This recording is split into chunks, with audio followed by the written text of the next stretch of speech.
más hoy, así que voy a decir dos o tres cosas nada más y le voy a dar la palabra a Jimmy Gonella, que en realidad es el editor en el sentido fuerte del término de este libro, ¿no? En el sentido inglés. Lo coordinó con Jorge y hizo prácticamente una nueva edición. Ustedes, no sé si recordarán, la primera edición de este libro es de 1993. Es una colección que inauguré yo como director. El texto se llamaba en ese momento La acción analítica. Después salieron varios libros en esa misma colección. Uno de Carlos, otro de Guillermo Koch y otro mío. El texto de Jorge realmente ahora es un libro nuevo, no solo por las dos editoriales que han trabajado en conjunto, no solo por el trabajo que hizo Jimmy de coordinación con Jorge, sino además porque me parece que queda más en evidencia que nunca algo a lo cual hizo alusión recién Carlos, que es un libro escrito. Y en Argentina no hay muchos libros escritos en el sentido psicoanalítico del término. Yo no quiero abundar en esto porque van a abundar los comentadores, pero quiero subrayar lo que es uno de los grandes méritos de este libro. Y además es un libro que lleva la huella del tiempo, porque la primera edición se llamó La acción analítica, la segunda, Un padre también habla. Yo diría que en el adverbio también, ¿no?, hay una señal del tiempo. Es decir, porque un padre habla a través de un hijo. Y es el hijo el que habla acerca de haber tenido un padre, ¿no? Con lo cual un padre no habla como padre. Y ese también está aludiendo, también diría yo, a la polémica larga que se ha tramado con los restos, ¿no?, del patriarcado, de los cuales, curiosamente, significativamente en el prólogo el propio Jorge da cuenta en dos o tres frases que me parece muy importantes. Yo no quiero subrayarla a ella porque supongo que van a hablar los que me siguen, así que de todo modo lo tengo en cuenta como un hilo vertebral de todo el texto, por lo cual el título se justifica plenamente. Bueno, en primer lugar, quisiera que hable Juan Pablo Gonella, porque ha tenido un papel decisivo en la configuración de este libro. Bueno, adelante, Jimmy. No sé si estás por ahí con tanta gente, estoy medio perdido. Bueno, le agradezco a Juan, le agradezco a Carlos por darnos la posibilidad de presentar el libro acá en la maestría. Y bueno, y para mí es una, qué sé yo, como una alegría eh, enorme haber hecho este libro con Jorge y estar presentándolo acá, bueno, frente a mis compañeros de maestría por un lado, y por otro lado frente a gente con la que trabajo, con la que hablo. Hay muchos amigos de Buenos Aires, y sobre todo veo gente con la que me formo y me formé leyendo la revista Conjetural.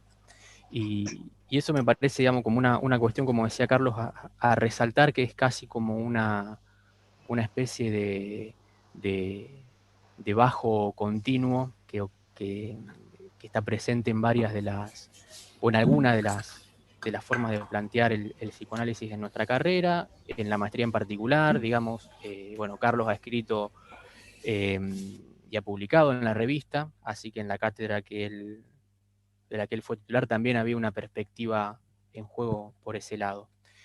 Y hablar del libro de Jorge y sobre todo hablar del libro de Jorge y hablar del trabajo que hicimos juntos, eh, también es hablar de la conversación que vengo manteniendo con Jorge hace mucho tiempo.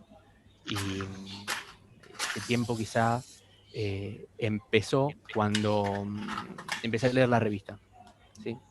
Y qué sé yo, en algún sentido esa conversación del lector pudo encontrar, qué sé yo, con alguno de ellos, y con Jorge en particular, pero por ejemplo con Jorge Palán también, eh, y, y qué sé yo, una continuación en otros ámbitos, ¿no? Y bueno, y un espacio que se propone, digamos, transmitir cuestiones del psicoanálisis bajo dos, digamos, pedales, que son la lectura y la escritura, digo, no es algo común, no es algo común que se sostenga durante tanto tiempo, y son más de 30 años, eh, y es algo que me parece que está bueno, como decía hace un rato Carlos, qué sé yo, no sé si hacerle un homenaje, pero sí, qué sé yo, compartir algo de eso. Y entonces también un poco me gustaría hablar de eso para ver si, nada, si quienes no conocen esa tradición se interesan por investigar algo de eso. Pero bueno, además de la cuestión de la dirección de la revista que hace Jorge junto con, bueno, con Juan, con Eduardo, con, con otra gente también, hay como dos espacios en los que Jorge, digamos, ha producido, más allá de como analista, razones del psicoanálisis. Y eso me parece importante plantearlo, ¿no? Eh, esas razones son la lectura y la escritura. Y esas razones también son la división, ¿no? Por ejemplo, esto es todavía más viejo que la revista conjetural, les muestro, están estos libros, que son los cuadernos Sigmund Freud, que Jorge dirigía o editaba junto con Oscar Mazota, ¿no? En la selección de estos materiales, en la publicación de estos materiales, sin duda hay una política de lectura en juego, ¿no? Y una editorial muchas veces es eso, ¿no? Plantear una serie de problemas. En este otro material, este como muy conocido, Cuaderno Sigmund Freud 2.3, el resto son más difíciles de conseguir. Bueno, también hay algo de eso puesto en juego. Después, más adelante, también como editor y como escritor, están estos dos cuadernos de psicoanálisis, donde hay todo un desarrollo y una serie de discusiones que son como muy pertinentes y muy actuales. De hecho, al que pueda conseguirlo, una especie de editorial que hay en este primer volumen que se llama La Clínica Psicoanalítica, el editorial se llama El Horror al Acto, tiene una actualidad asombrosa, que sería bueno volver a retomar. Y a partir de ahí, digamos, hay toda una, no sé, Juan a veces lo llama como un género nuevo, yo no sé, pero algo así, digamos, hay una novedad que es las editoriales, la editorial. Jorge escribe muchas veces, además de sus ensayos en la revista, editoriales que presentan la revista. Pero no solo presentan la revista, sino presentan una serie de temas y hacen una lectura sincrónica de los problemas o algunos problemas del psicoanálisis. Eso yo no lo leí en ningún otro lado, más que en Jorge Hincks. Tiene como su marca y me parece que en este primer volumen de Cuadernos de Psicoanálisis, aunque no está su firma escrita, está su estilo y me animo a reconocerlo. A partir de ahí, hay una forma de escribir que, como les digo, no hace falta que tenga escrito el nombre porque uno la identifica, la lee en el ritmo, en la elegancia, en la ironía, en la forma de plantear algunos problemas. Bueno, y los libros de Jorge se han compuesto básicamente a partir de esas editoriales. El caso del libro que presentamos hoy es uno de ellos, ¿no? Eh, y hay otros, ¿no? Lo que el psicoanálisis nos enseña, que este todavía se consigue, aunque algunos artículos de este están en el libro nuevo, Violencias de la Memoria, que es un libro espectacular, y otros. Un poco esto que les cuento, estos libros que les muestro, fueron también parte del trabajo, el trabajo previo, que inclusive antes de conocerlo a Jorge hice, porque lo leía y me interesaba y fue todo un encuentro con esta escritura. Algo de ese trabajo estuvo presente empezamos a conversar primero por mail y después encontrándonos en Buenos Aires con Jorge a la hora de hacer su libro. Este libro que hoy se llama Un padre también habla y que antes se llamó La acción analítica, que es este que está acá,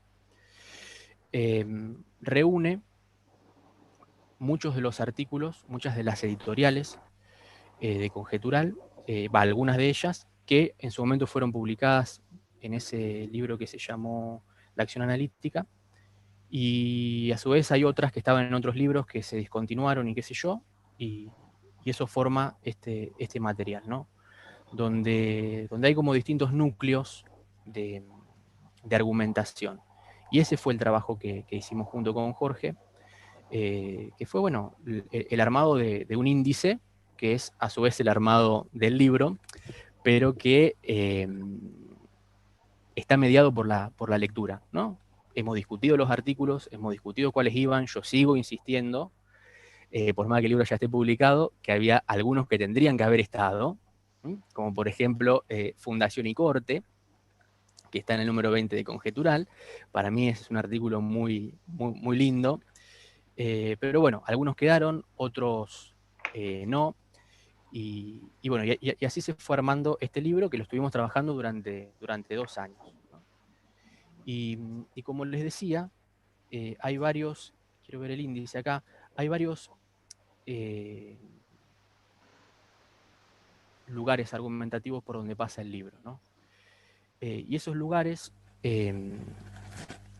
cada uno de esos lugares como que vuelve a escribir en otra dimensión, en la dimensión, bueno, del analista, en la dimensión de los objetos, en la dimensión del padre, esta insistencia de él también habla, ¿no?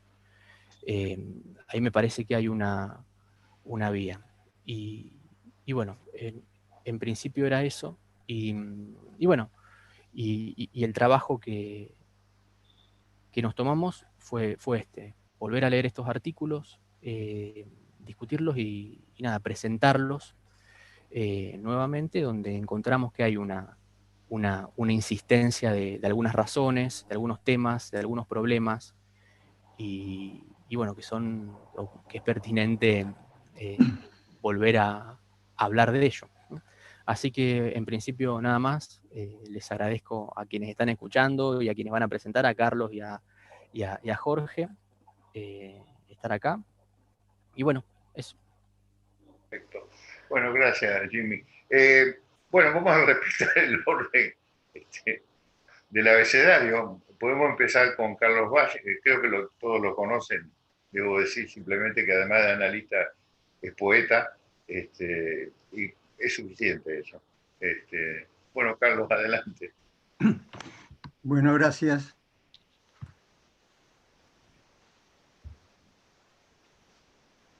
¿Qué es un padre? ¿Qué es un analista? ¿Cuál es el modo de abordaje de los objetos en la experiencia analítica? ¿Cuál es el lugar del psicoanálisis en el malestar en la cultura y en el campo de las ciencias? ¿Cuáles los resortes de su transmisión y su especificidad discursiva?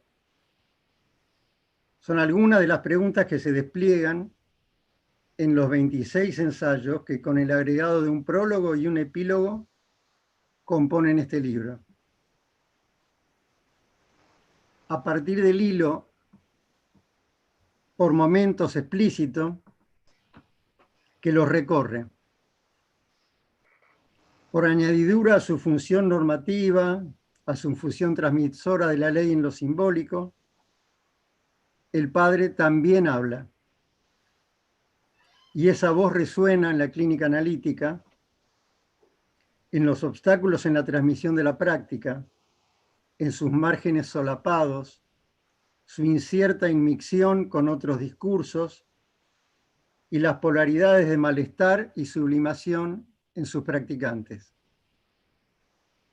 Una muy vasta gama de asuntos que van del goce de la obediencia a esa voz a la transferencia de malentendido como modo de equivocarla,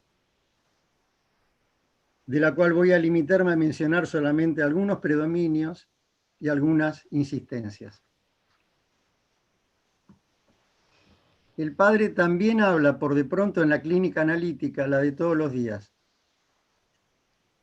Si los padres de los pacientes de Freud ya apenas remedaban el antiguo pater familias y el recurso al psicoanálisis sintomatizaba por entonces la creciente ruina de su autoridad sobre fondo del parricidio mítico que entrama imposibilidad de goce e imperfección del símbolo, hoy los restos de esa tradición anacrónica circulan por las cadenas significantes entre generaciones como deseo inconsciente. Hoy el neurótico sigue salvando las indignidades insalvables del padre en sus síntomas, tornando en de derecho la incertidumbre de hecho sobre la paternidad. Es que una vez caído de la escena el agalma de la tragedia antigua, nos dice Jorge Hincks, desde que Hamlet, enterado del asesinato de su padre por la propia voz del padre muerto, sabe lo que no quiere saber, a diferencia de Edipo que no sabía, el centro de gravedad de ese saber desliza a una vacilación irremediable que saca de quicio la temporalidad.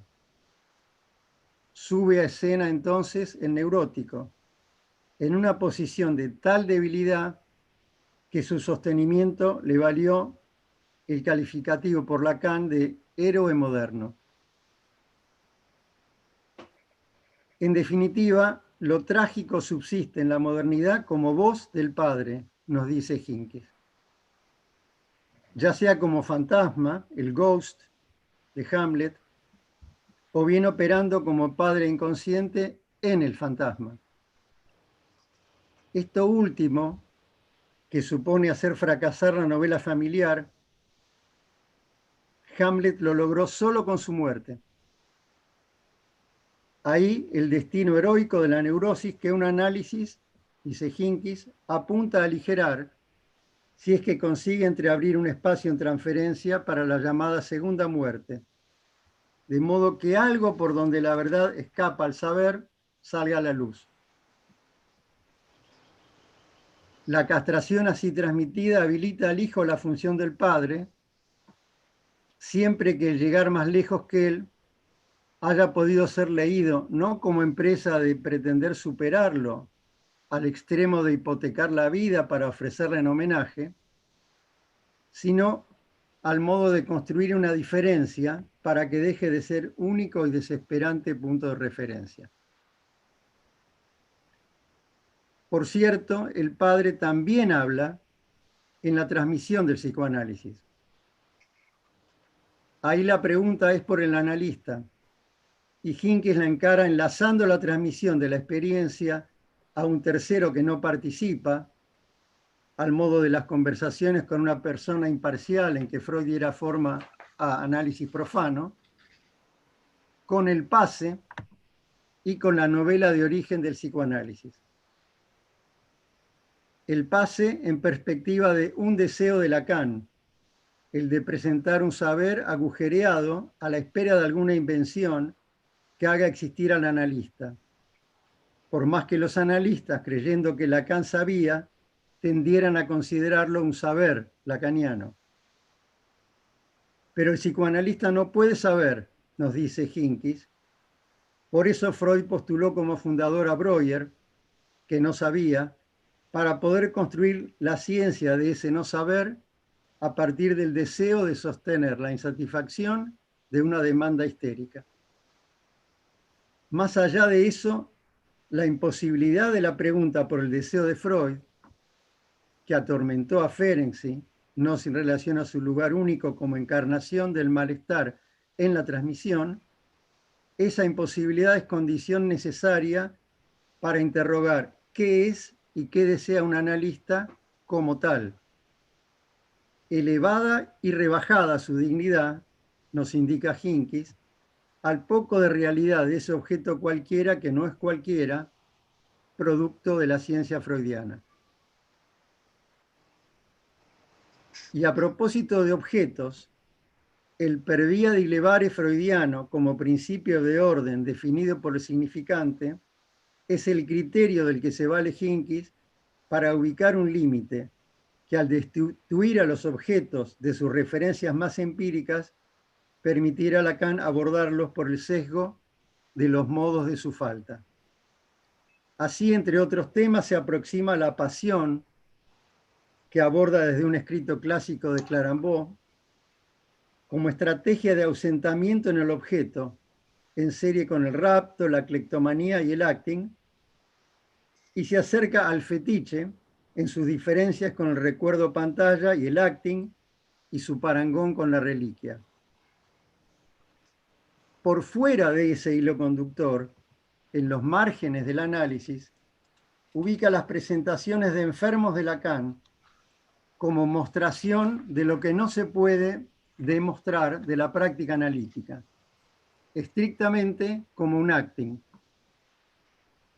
También los sueños intraducibles, en perspectiva del extremo intraducible en todo sueño, que al modo del nombre propio ubica ese punto de fuga por donde se cuela el sentido, y asimismo el suicidio, del que, a falta de una estructura que lo singularice, no puede haber una teoría psicoanalítica, afirma, no obstante la estructura de acto fallido, o acting, o pasaje al acto, o acto, que pueda estar en juego en cada una de sus determinaciones particulares.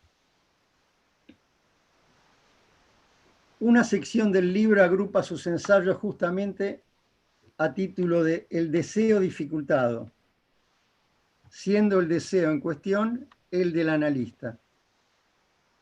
Vale la pena detenerse con Hincks en una frase de Freud en Amor de transferencia, en que Freud enuncia su intransigencia teórica a propósito de la abstinencia, y detenerse con él en el quiero, que él lee como deseo, pronunciado por Freud, a propósito del sostenimiento de esa abstinencia sin ofrecer subrogados para apaciguar las fuerzas pulsionales. Aunque está claro que la regla de abstinencia conlleva el impedimento de esa forma de satisfacción pulsional que Freud llamó sublimación, de modo que no es en la práctica del análisis que se la puede alcanzar, dice en otro lugar, en otra sección del libro, en que apunta a vías posibles de sublimación del analista en relación al malestar ligado a lo que después de una sesión queda dando vueltas, como lo que no funciona por no haber llegado a entrar en lectura por vía de la diferencia. Esos momentos de detención que agrupamos en el rubro resistencia del analista. El deseo de diferencia lo pone en juego Hincks, lo pone en acto en su lectura de Lacan. Así, por ejemplo, cuando, tras mencionar la conocida referencia a la vacilación calculada de la neutralidad, con valor mayor para una histérica que todas las interpretaciones a riesgo de enloquecimiento, etc., Hincks lee la aclaración ulterior de Lacan, perdón. No se trata, por supuesto, de un consejo técnico, sino de un punto de vista sobre la cuestión del deseo del analista. Lee esa aclaración como denegación. Por más que la frase, agrega, tomada como consejo técnico, haya ordenado en fila a los lacanianos. Es que, a falta de un discurso sobre Lacan comparable al de Lacan sobre Freud, la lengua de Lacan traumatizó a los analistas, afirma, al punto que su transmisión, la transmisión de esa lengua, en principio cuestionadora de la linealidad de las lecturas cronológicas de Freud, se fuera volviendo con el tiempo tan respetuosa de lo imaginario, lo simbólico, lo real, los tres enlazados con un cuarto a no sé cuántos nudos de velocidad, agrega, como meros tramos temporales de una enseñanza. De ahí las palabras usadas como insignias, la reiteración de paráfrasis, glosas y citas como contraseñas de autoridad. De ahí la atribución a Freud de insuficiencias vagamente referidas a límites de época. Ahora bien, ¿Qué es esa falta de un discurso de Lacan sobre Lacan? ¿Qué es esa falta de un discurso sobre Lacan? Comparable al de Lacan sobre Freud, podemos preguntarnos, sino justamente un déficit de lectura que pueda permear la univocidad pretendida de los dichos de Lacan como voz de padre. No es algo nuevo, en todo caso, en la historia del psicoanálisis. De hecho, en uno de los textos, Hincks transcribe párrafos enteros de una carta fechada en 1952, no comparable, dice, y adivinamos ahí un lamentablemente no comparable, a ninguna que se le haya permitido recibir a Lacan. Una carta en la que Winnicott advirtiera a Melanie Klein que, salvo intervención de ella en contrario, el kleinismo como lenguaje hecho sistema doctrinario iba en camino de convertirse en lenguaje muerto, mera ecolalia que no permite hablar. En otro ensayo vuelve sobre el tema a propósito de los diccionarios de psicoanálisis, tironeados, dice, entre la confusión de lenguas y el rol de policía que pone orden en las nociones, con las consiguientes consecuencias en los efectos de sentido, inseparables del estilo, que son propios de la transmisión. Y claro, el problema de la lectura a contracorriente de la voz imperativa del padre abre a la pregunta por las formas de rigurosidad teórica compatibles con un saber estructurado sobre una imposibilidad de la que nada quiere saber el sujeto. Es que por más que no renuncie a las múltiples formas que pueda adoptar la racionalidad, el discurso del psicoanálisis avanza por interpretación de lo particular. Por eso sus nociones, afirma Hincks, no son verdaderos conceptos. Y aproxima a lo que llamamos noción en psicoanálisis desde la propuesta de una política de la Entstellung, desfiguración, dislocación, atenta a lo sofocado y desmentido, que ubicaría el traslado desfigurativo del origen, nunca del todo perdido, por el que el psicoanálisis se enlaza a las incertidumbres de las antiguas prácticas de la verdad. Con su trama hecha de retazos de discursos heterogéneos, el psicoanálisis no podría aspirar a conquistar en la cultura un lugar entre otros en la organización política de los saberes, un espacio constituido como anulación de esa pura diferencia a la que apunta el deseo del analista. Pero si en efecto el psicoanálisis puede tener un lugar mientras ese deseo esté siempre fuera de lugar, ese clivaje produce malestar y es el analista quien lo experimenta. Hincks sugiere modos de transferirlo a ese malestar, alternativos a la solución que califica de perversa aportada por el funcionamiento institucional. Subraya la intensidad de las amistades que Freud mantuvo con algunos de sus pares y ubica allí, en las amistades intensas, una figura descuidada de la transferencia como vía de transferencia de malestar. El psicoanálisis no es alternativa al pensamiento filosófico, a la representación científica, a las técnicas que conforman las subjetividades a lo que hay, leemos en uno de los últimos tramos del libro. Es una praxis que se impide suturar las grietas de esas construcciones y atiende a sus efectos de retorno sobre los sujetos de la acción.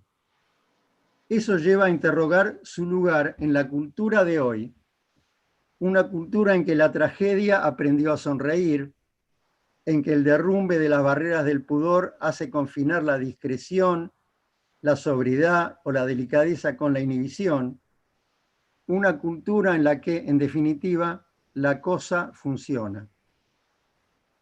En ese lugar, la conversación educada con otros discursos estimados no es una opción valedera, sino una renuncia, admite Hincks, porque entre discursos no hay diálogo, sino desplazamiento. ¿Qué hacer entonces con las lenguas de la cultura? Los diversos saberes son reservas textuales a las que el psicoanálisis no tiene por qué privarse de recurrir, pero no tiene que obligarse por ello a ser raptado por los medios que busca. Afirma. Se trata en todo caso de no renunciar a la lectura, no desoír que esos saberes habitan el campo de lo interpretable. Subrayando la frase de Althusser, dado que no hay lecturas inocentes, empecemos por confesar de qué lecturas somos culpables, nos propone una lectura sintomática de nuestra praxis como resistencia al goce de la obediencia, a la caída del pudor, al auge de la segregación. Al menos, agrega, y con esto termino, citando algunas de sus palabras al final del libro, si es que la interpelación de Lacan nos alcanzó, como a veces se dice, de un viento que nos arrastra, de la palabra que nos encuentra, de la flecha que sigue vibrando en el acierto, dejándonos como analistas en entredicho en nuestra práctica. No en estado de obediencia a la voz del Padre, tampoco por completo de vuelta de ella, agregaría yo, sino llevándola puesta, justamente en entredicho, en la nuestra. Vamos. Gracias, Carlos. Bueno, va a hablar ahora Jorge Palán, que creo que también todos lo conocen, es psicoanalista y además un notorio hombre de teatro. Bueno, es tuyo, Jorge. Bueno, saludo a quienes conozco y a quienes no conozco. Me toca hablar después de algunos que me han antecedido y han dicho, obviamente, algunas de las cosas que están en el libro y, por supuesto, también voy a referirme a ellas. Juan habló también del título, Carlos habló de la editorial, y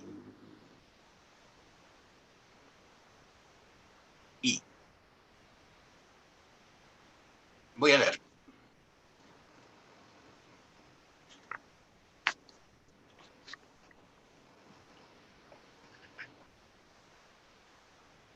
Me llamaron la atención, algunas cosas me llamaron la atención en relación al libro, es que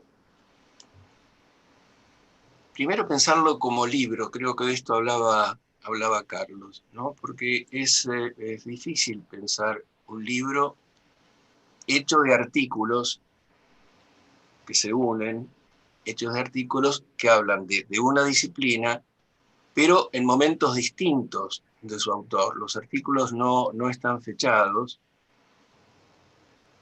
Creo que hay uno, sí que sí lo está, pero los artículos no están fechados, es decir, hay como un cierto desorden en ese sentido. Pero lo llamativo para mí es que teniendo esta construcción de libro, que es un libro y no lo es un libro en la medida en que hay hilos que se pueden enhebrar desde el comienzo hasta el final. Es decir, hay temas a los que el libro se refiere de manera continua o discontinua, pero que pueden ser nombrados.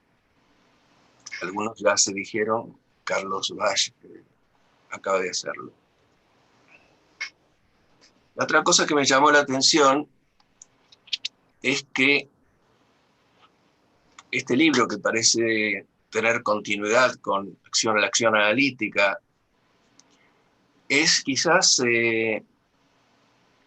uno de los textos de Hincks más ligados al psicoanálisis en el sentido de a los temas y a la forma en que los aborda. Lo digo porque noté cierta diferencia entre este libro, que anacrónicamente sale después, que un anacronismo interminable, en donde se nota más, a mi criterio, que ese libro ha tomado definitivamente la dimensión de los ensayos, de un ensayo. por la escritura, por la literatura a la que él utiliza, que es realmente buena y que está muy buena, para decirlo un poco más fuerte, está también en sus textos teóricos, eso también está, pero me parece que en un anacronismo interminable él llega a un punto que hasta ese momento no había tocado.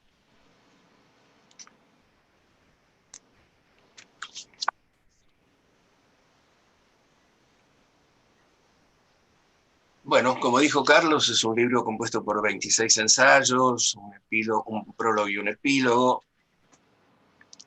Salvo el prólogo, que está fechado en el 2020, y una conferencia dada en Barcelona, los demás textos no están fichados. No están fichados. Algo llamativo en el nombre del libro es el título, es un subtítulo que dice Ensayos freudianos. Cosa que me parece muy interesante que se lo llame así en la edición del libro, por el hecho de que no es un recorrido, no es un camino que uno pueda decir que se sigue actualmente en todo lo que es la expansión editorial de los libros de psicoanálisis, de los ensayos freudianos.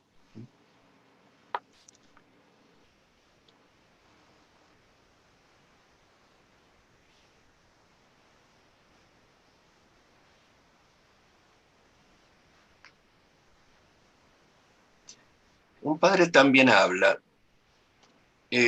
Juan adelantó un poco el lugar del adverbio, el lugar de también, y lo relacionó con el tiempo. Yo no seguí ese camino, para mí el título es enigmático, ese también es enigmático. En Hamlet, una épica para la neurosis, el título formará parte del texto. Hamlet se entera de que su padre ha sido asesinado, pero lo que convierte la noticia en saber es la fuente de su revelación, el padre muerto. Desde entonces, desde que el padre habla, desde que el padre también habla, el padre es un fantasma. Una cronología monta una escena que culmina en el relato de la muerte del padre, hecha por el mismo padre devenido fantasma. Pero si se hubiera escrito solamente desde que el padre habla es un fantasma, ¿la escena modificaría su sentido? ¿Qué le agrega o le quita el adverbio? Porque Hincks agrega el adverbio en la segunda frase y el también parece ser la suma de otra acción o de otro rasgo del ser. Además de estar muerto, habla. Entonces empieza a ser un fantasma. O también, fue necesario que hablara para ser un fantasma. O también, tuvo que empezar por ser un fantasma para devenir un padre simbólico, el padre muerto. Digamos que la configuración de este fantasma es la del que asusta no solo a los niños, sino también a los amigos de Hamlet con quienes comparte la escena. Es del orden de lo imaginario, no solo, y habla. En la obra escrita, esto será una didascalia que lo explique. En el teatro o en el cine, una gran figura con aire quijotesco que se pasea con pasos lentos por la escena, relata los detalles de su muerte y dirigiéndose a Hamlet, termina su relato pidiéndole venganza. Trata de instilarle ese deseo. Párrafos más adelante, el fantasma reaparece, no como escena de la obra, sino como parte del texto. Estamos en la estructura. Cita. Tengo, más bien, presente el movimiento de algunos análisis. Son tres momentos. En el primero, la multiplicación de las fantasías convergen en el fantasma como condición estructural. En el segundo, se espera la precipitación del sujeto que habrá de advenir para desencadenar la eficacia de esa estructura. Sostenido en ella, cada uno como puede, con más o menos sufrimiento, se adivina en el horizonte el cielo de la neurosis. ¿Alcanzará con que ese fantasma opere como padre inconsciente? ¿Son articulables o contradictorios estos dos? Hasta ahí la cita. ¿Son articulables o contradictorios estos dos párrafos? ¿Por qué operaría el fantasma como padre inconsciente? La respuesta estaría en el montaje lógico de estos tres momentos sucesivos, montaje posible por la operatividad del nombre del padre. En el párrafo relatado escénicamente, el fantasma actúa, se viste de padre muerto y habla, o sea, ese fantasma es la voz del padre muerto vestido para la escena, padre simbólico con ropaje imaginario, es teatro. En el siguiente es el nombre del padre el que permite la operatividad del fantasma, articulación de lo simbólico, lo imaginario y lo real.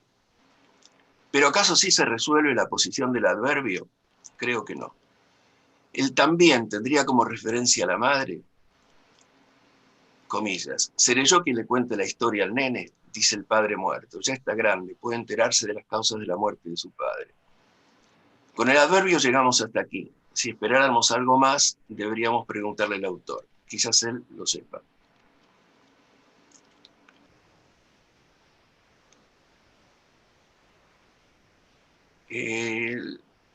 Acá me refiero a palabras, frases, citas y derivados que enhebran este libro. Algunos ya los comentó Carlos.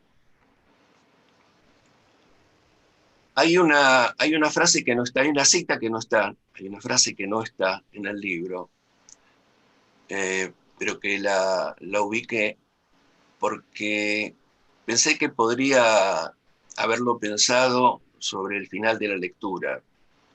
Esta cita, digo, no está en el libro, es de Lacan y está en la tercera. Si el psicoanálisis triunfa, habrá fracasado. El psicoanálisis debe seguir siendo un síntoma. No todo lo real podría simbolizarse. Si eso fuera posible, el psicoanálisis podría ser una ciencia y los psicoanalistas científicos. Obtendrían un prestigio diferente y hasta alguno podría construir entre paciente y paciente algo de la vacuna contra el virus. O también podría cerrar puertas, apagar algunas voces, encender velas y ser una religión. Eso funciona. Alcanzaría con que la práctica incluya un movimiento de cabeza hacia arriba, como quien habla con un santo, y después hacia abajo, como quien ha vuelto a recibir una bendición. Después, tanto más tranquilo, analizaría con la seguridad de hacer las cosas como Dios manda. Una victoria celebrada con marcha de antorchas, a la que podría agregarse el cacerolazo de uno que siempre llega tarde, o también una. El único padre que no recibiría blasfemias, dicen que es el que está en el cielo. Los analistas quedan del otro lado de la mirada del ojo riguroso del científico o de los ojos bondadosos de un monaguillo entrenado, soportan la incomodidad de vivir en un universo sin garantías, atropellados cada tanto por los restos de una neurosis de las que sufren menos, sería esperable, que cuando se acostaron por primera vez en un diván. Habría que aclarar que hay segundas y terceras veces, pero ¿cómo? No inmunizaba. Dijimos que no era una ciencia. Se ocupa de un sujeto rebelde que se obstina por encubrir la tachadura que le inflige un significante que es algo más que uno entre otros, y comparte esa operación con una letra, A, que no por ser pequeña es menos eficaz. Ese sujeto se obstina de tal manera que suele provocarse el llanto cuando le habla al analista mientras expone sus miserias, en su afán de proteger un goce desconocido. Cito, en transferencia del malestar. En tiempos difíciles para el psicoanálisis, digo que estos son, más que otros, por la pérdida del gusto, por la dificultad, este es un tema, este término y como tema está en distintos lugares del libro, en muchos. En fin, cuando reina lo que anda, parecería razonable que el psicoanálisis no ande. Pero esto introduce un modo que me parece tal vez específico, en todo caso particular, por el que el psicoanalista sufre de lo que Freud llamó el malestar en la cultura. Podría enunciarlo brevemente diciendo que, de hecho, el psicoanálisis tiene un lugar en la cultura de que el analista, en tanto analista, está excluido. En un sentido llano, podría decirse que el psicoanálisis no se ocupa de otra cosa que de estar mal en la cultura. Voy ahora sobre una frase que sí está en el libro. Yo soy freudiano. Si quieren, ustedes sean lacanianos. Confesión o adivinanza. Más de uno lo escuchó como una invitación, otros como una sugerencia, y otros casi se sacan un ojo por leerlo de la manera más literal posible. Hinckley dividirá las frases que componen la cita. ¿Qué quería esta invocación dedicada a una audiencia que se creía lacaniana y que había llegado a Caracas en devota peregrinación? ¿Fue un llamado, una invitación, un permiso? La presencia de Freud en el libro afirma que el autor es freudiano y lacaniano por extensión y por deseo. No seguir los caminos de un retorno, no sigue los caminos de un retorno, ni de un encuentro, ni una exégesis, ni una nostalgia. Se trata de nombrar a un Freud que nunca desprendió de sí. La letra freudiana puede ser cuestionada o comparada, pero el espíritu freudiano, una vez que muerde la carne, no se deja caer. De esto da cuenta el libro. Al respecto, Lacan pudo decir, para sospecha de muchos, yo soy freudiano, y agregar, para sorpresa de otros tantos, ustedes si quieren sean lacanianos. La frase, escrita en 2 tiempos, es llamativa, como para ser interpretada de tal manera que analistas, sobre todo los más jóvenes, dieran por sentado que a ellos les pasaría lo mismo, que la frase era un abrazo que los amparaba. Quizá no cayeron en la cuenta de que el si quieren los colocaba frente a un dilema que no atravesarían fácilmente. Salvo que lo creyeran fácil, y entonces, tal vez a su tiempo, si tropezaran con ese tiempo, descubrirían un desamparo del que solo podrían salir hundiéndose en una lectura cada vez más recitativa. Hincks no cae en la trampa de creer que el enunciado es de digestión ligera.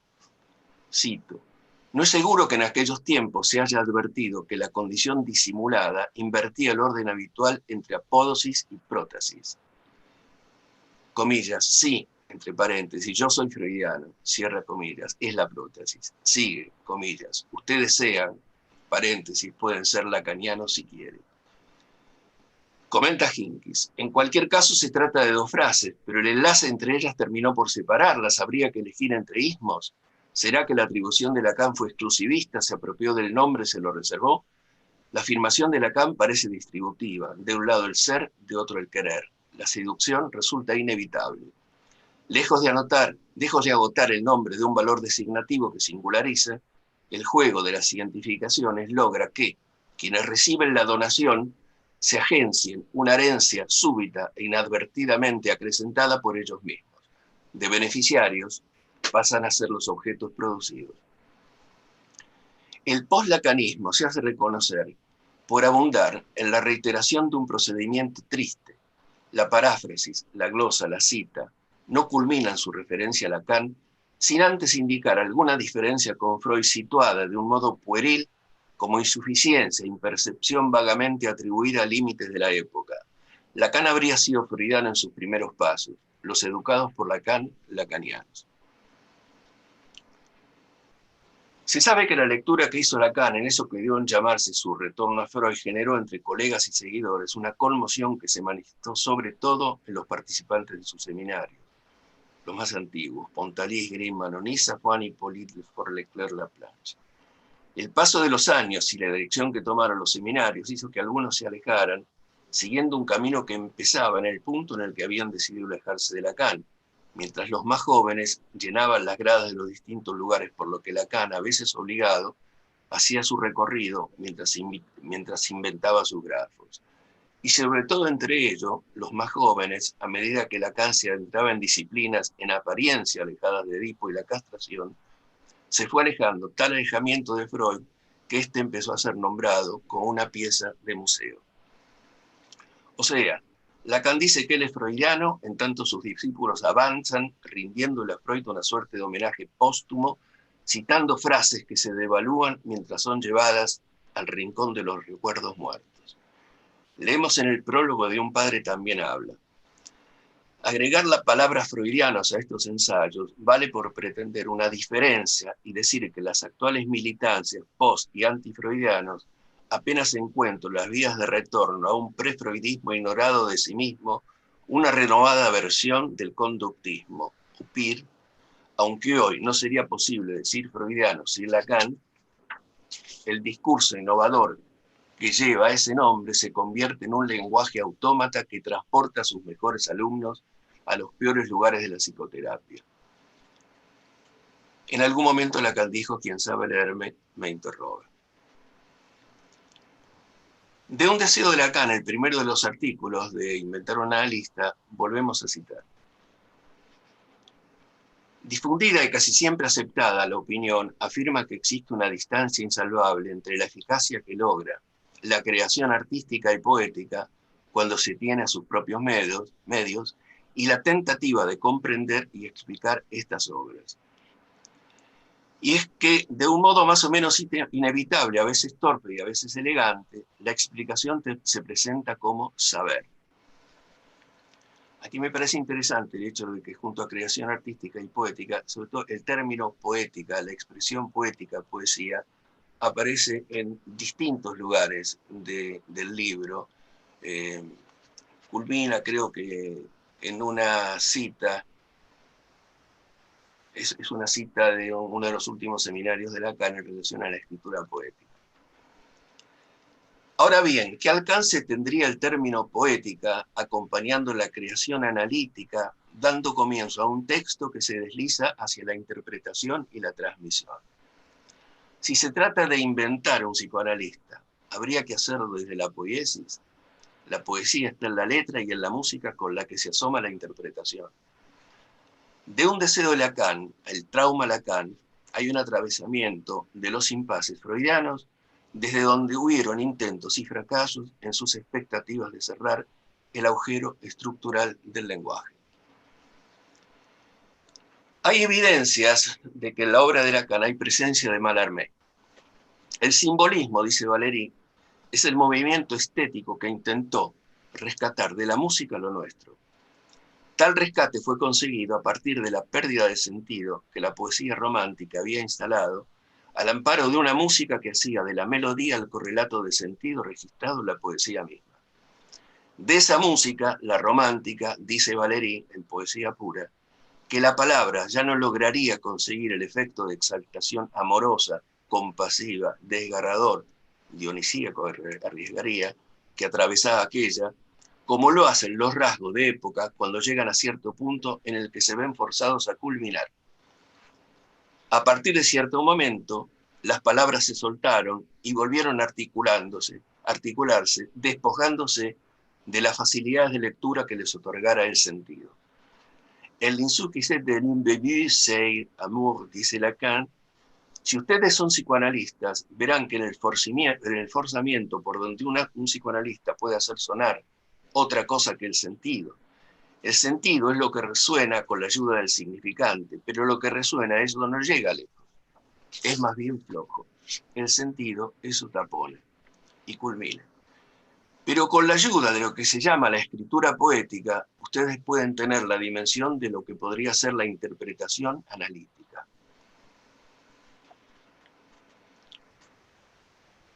Acá hay entonces la articulación de estos términos, ¿no? Poética e interpretación analítica. Puedo suponer, digo suponer, que el hecho de que Hincks empiece un deseo de Lacan con una referencia a la creación artística y a la poesía guarde relación con el simbolismo que terminara por eclipsar a Lamartine primero y a Hugo después del lugar de príncipes de los poetas. A ese lugar llegará Mallarmé. A propósito del término saber, muy bien, creo que Carlos se refirió a los orígenes del psicoanálisis cuando Freud señalaba en Breuer que no sabía. Hincks subraya que en el pase, Lacan lleva el saber a la alternativa de generar alguna invención. Propuso algo que no existía para intentar hacer existir al analista, pero los analistas lo ridiculizamos creyendo que Lacan sabía. Y en vez de tratar el dispositivo como Lacan trataba las palabras, lo consideramos como una porción del saber lacaniano. Y así estamos. El texto, alrededor de las preguntas ¿qué es un analista? ¿Qué desea un analista?, se adentra en las colisiones que se imprimen la práctica y la teoría. La formación de los analistas, el análisis del analista, la transferencia y la contratransferencia, la transmisión del psicoanálisis siempre al alcance de la mano, la referencia de un saber ocupado en cerrar lo que la práctica no consigue inventar sin cerrar el agujero de la estructura. La técnica responde al lugar de la práctica sin habiendo sido convocada desde las sombras que protegieron aquel encuentro de 1918 en el Congreso de Budapest entre Freud y Ferenczi. Ahí encontramos la desdicha de Ferenczi, el analista más capturado por el sufrimiento neurótico, manifiesta en las notas de su diario clínico la autocrítica que a partir de su texto, Confusión de lenguas, el lenguaje de la pasión y el lenguaje de la ternura, cierra el ciclo de las intervenciones activas, empezadas en 1919, después del reconocimiento de Freud del fin de sus recursos para analizar la neurosis obsesiva, y del húngaro, después de reconocer lo mismo con la historia. Es curioso esto, es llamativo, porque Freud llega a esta conclusión y le dice a Ferenczi, y esto en relación a su posición frente a los análisis de la neurosis obsesiva, después de la publicación en ese año del texto El hombre y los lobos, que había sido escrito en 1914, y del que él dice que es el historial más completo que él haya escrito nunca. Es decir, él escribe ese historial y pocos años después dice que algo en relación a la neurosis obsesiva, a partir también del hombre de los lobos, que no solamente es el diagnóstico que tiene, él ha perdido recursos.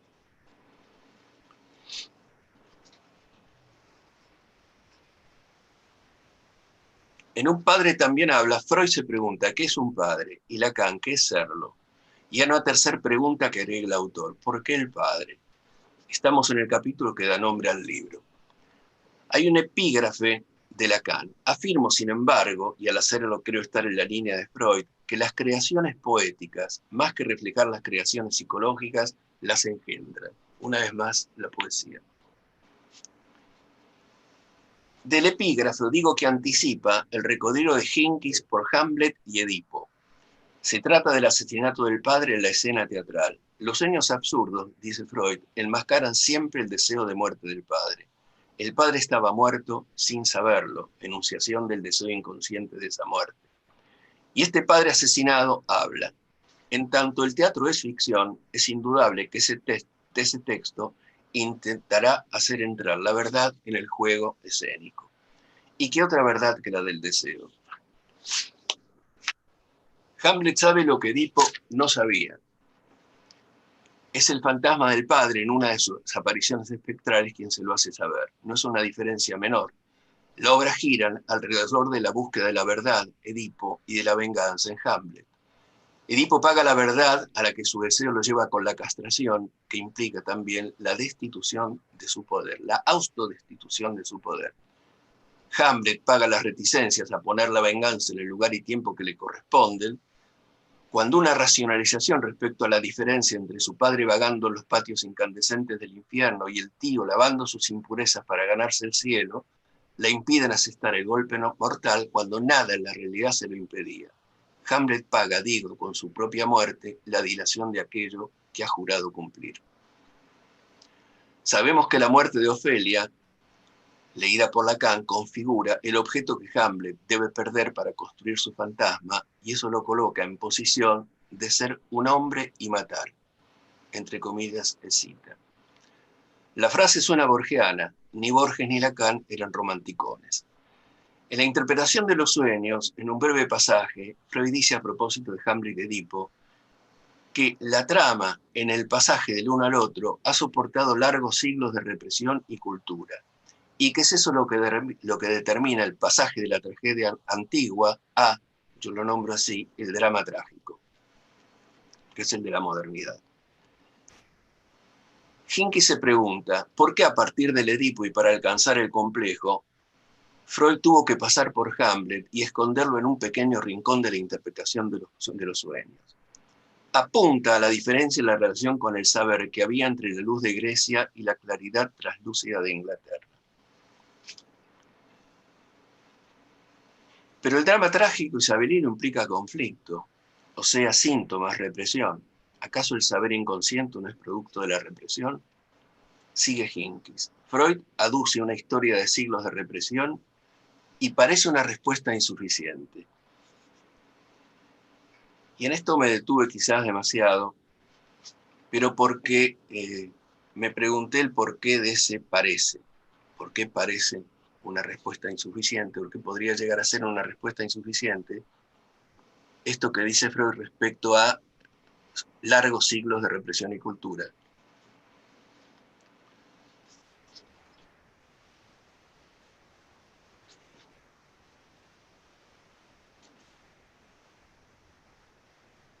Y acá intento hacer algunas referencias sobre la diferencia entre la tragedia y el drama, entre la tragedia entre Esquilo y Shakespeare. En la tragedia nadie duda, son todos inocentes, dice Aduin. Edipo no sabía, el padre Hamlet sabe, Edipo sabe de boca del padre, duda, vacila, retrocede cuando tiene que avanzar. En la Orestíada, soporte argumental de Hamlet, Oreste y Electra, los hermanos, matan a Egisto, todo se sabe. Egisto y Clitemnestra han asesinado a Agamenón a su vuelta victoriosa de Troya, y desde entonces gozan. Clitemnestra ha querido la muerte de Agamenón, por haber sido Agamenón el responsable de la muerte de Ifigenia, hija de ambos. También flota la idea de que haya sido solo para quitarlo del medio. Aquí ya nos adentramos a la atemporalidad del mito. Ifigenia, en un gesto que duplicará Dora más de 20 siglos después, dejará en la tragedia antigua la marca que la histérica llevará en el consciente, sacrificarse en el altar del padre. El padre. En Un padre también habla, los avatares del padre lo identifican con el analista.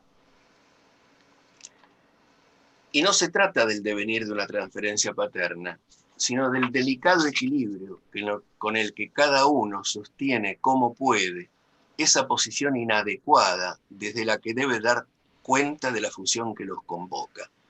Hinckley dice malestar y lo dice con razones.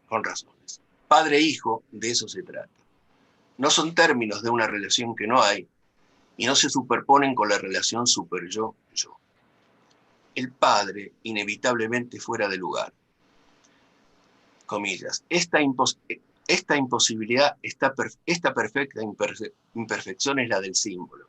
Es por eso que pedimos ayuda a los poetas, una vez más.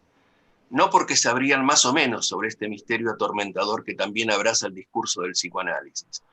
No es que el poeta conozca el nombre de las cosas, pero la lengua lo elige para entregarlo a esa oscura incapacidad de nombrar que aqueja las palabras y que hace de la metáfora la ley de esa inadecuación radical que asola a padre.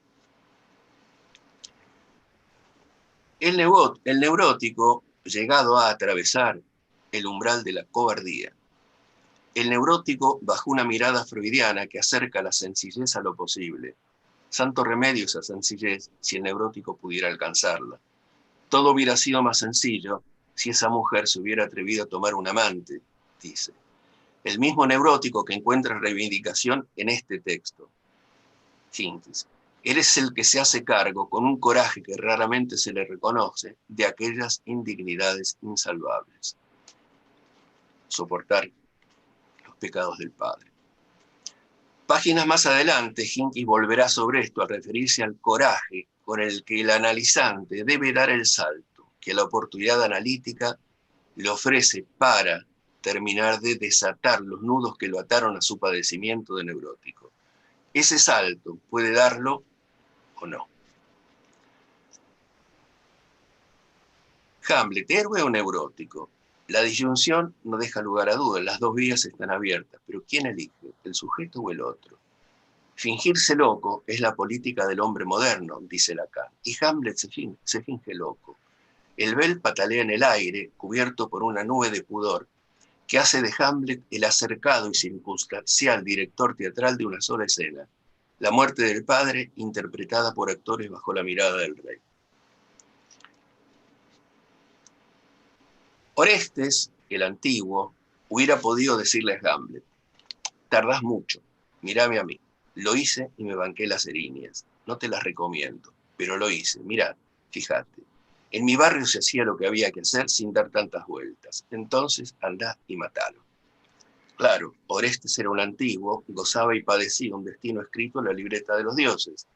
Electra lo empujó, ambos actuaron, cada uno llevó la culpa a su manera, sin registros subjetivos. Pero Hamlet cargó con la modernidad. La tragedia se dio al drama y el héroe encontró en el espejo su versión neurótica. Fue cuando el fantasma del padre detrás del espejo le habló.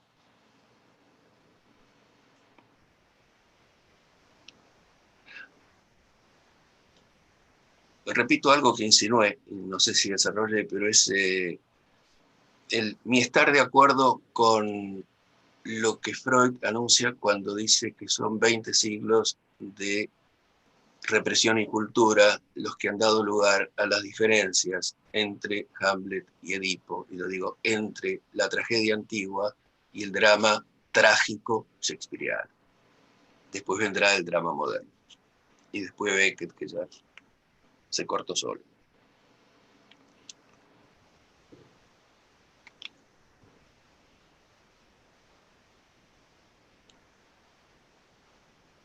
Un padre también habla, titula Hinck, y se nos sugiere que el adverbio enturbia los espejos. Y es cierto, porque también. Deberíamos leer que un padre, al estar muerto, puede hablar desde donde habla cuando Hatle no lo ve. Es la voz del padre muerto, del padre asesinado, pero el teatro deja de servirnos. El fantasma deja de ser espectro para hundirse en la estructura y desde el inconsciente y como voz, hablarnos. Hamlet no está solo, pero el padre a veces se pone cargoso. Acuérdate de mí, acuérdate de mí. No pide ser recordado, pide ser vengado.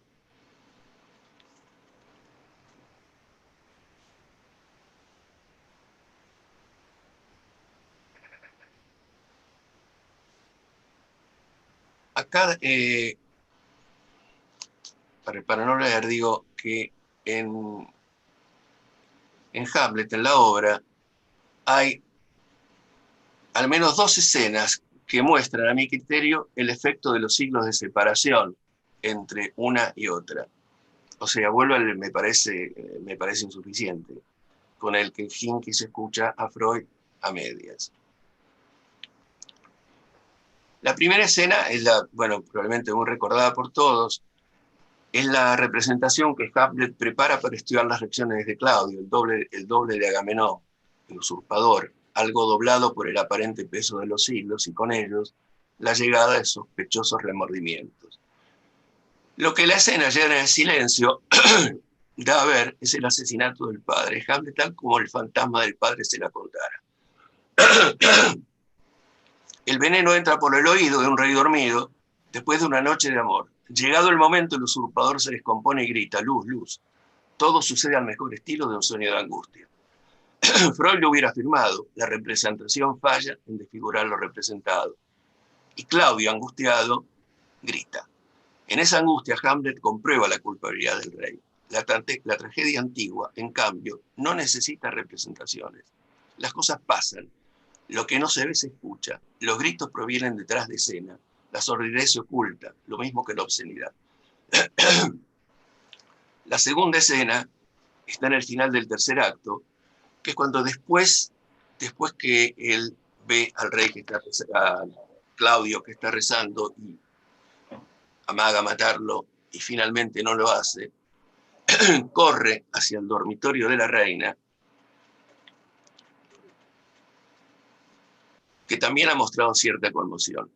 Si Hamlet hubiera sido Orestes, mataría a la madre, pero no lo es. ¿Qué hace? La amenaza, la sofoca con sus gritos, la atemoriza. Le hace decir, Hamlet, tus palabras son como puñales que se clavan en mis oídos. Son como, no es lo mismo que si lo fueran, por más que el oído haya sido el lugar de entrada de la muerte en su representación escenificada. Pero si lo hubieran sido, estaríamos ante una duplicación de la Orestíada, 20 siglos anterior, que habrían transcurrido como si nada.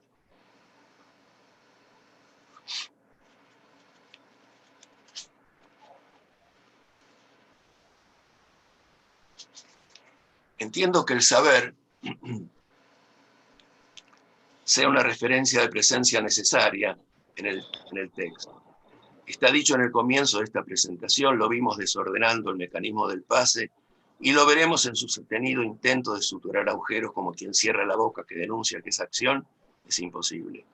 Los intentos han sido muchos y no puede decirse que vayan a detenerse. Muy por el contrario, el movimiento antipolítico del neoliberalismo no las cose, pero los atraganta con basura. Nada les es más conveniente en la antipolítica que las bocas estén cerradas y que la verdad, núcleo del drama, núcleo necesario en el análisis, se devalúe hasta quedar hecha un murmullo cuyo destino sería un prolongado desvanecimiento. ¿Apostaremos a la histeria en tanto ella sabe que el amo está castrado?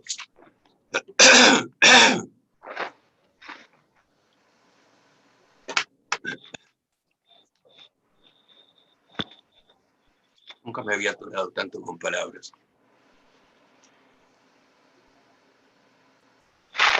Edipo, entre el sueño y la política, o de la interpretación, otra de la interpretación de los sueños al complejo de Edipo. En su decidida búsqueda de la verdad, Edipo deja el palacio y dialoga con el pueblo de Tebas.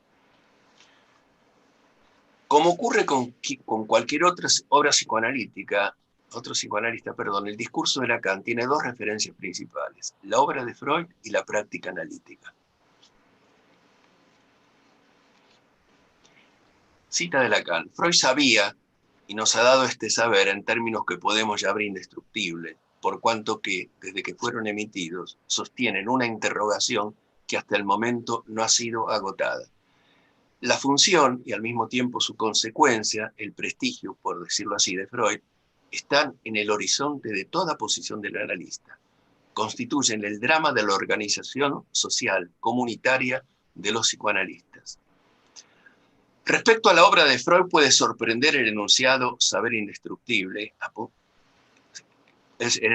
Saber indestructible apunta al deseo de Freud, el deseo extendido al inconsciente como lugar en el que los deseos pugnan por asomarse, provocar sueños, síntomas, fallido, malestar, dañar al sujeto mismo o a otros. Tal vez sea una obviedad decirlo, pero si el deseo inquieta al neurótico, es porque los deseos no son humanistas. Motorizado por la pulsión, el deseo recorre metonímicamente lo significante para detenerse frente al objeto, acomodarse como fantasma y producir las fantasías que lo habitan. A veces se instalan en la escena real, cuando la perversión lo empuja. Acá cito El balcón, la obra de Genet que Lacan recorre en el seminario de las formaciones del inconsciente. Es una obra dividida en muchas escenas, casi 12 o 13, pero las primeras 10 transcurren en un prostíbulo de ilusiones, en donde los personajes que entran tienen la posibilidad de jugar el rol que querrían ser. Algunos van a ser militares que seducen, otros van a ser obispos que castigan, y así. Cada uno de ellos tiene un lugar. La dimensión es una dimensión perversa. La obra de Freud, dice Lacan, es la que él no deja de interrogar. Se trata del horizonte de todo analista. Esa línea delante de los ojos que sugiere que el cielo se detiene en alguna parte, que supone un porvenir y que puede, al mismo tiempo, agitar el pasado.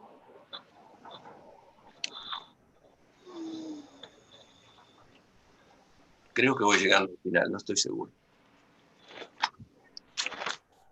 En cuanto a la enseñanza del psicoanálisis, el libro no vacila. El psicoanálisis no se enseña.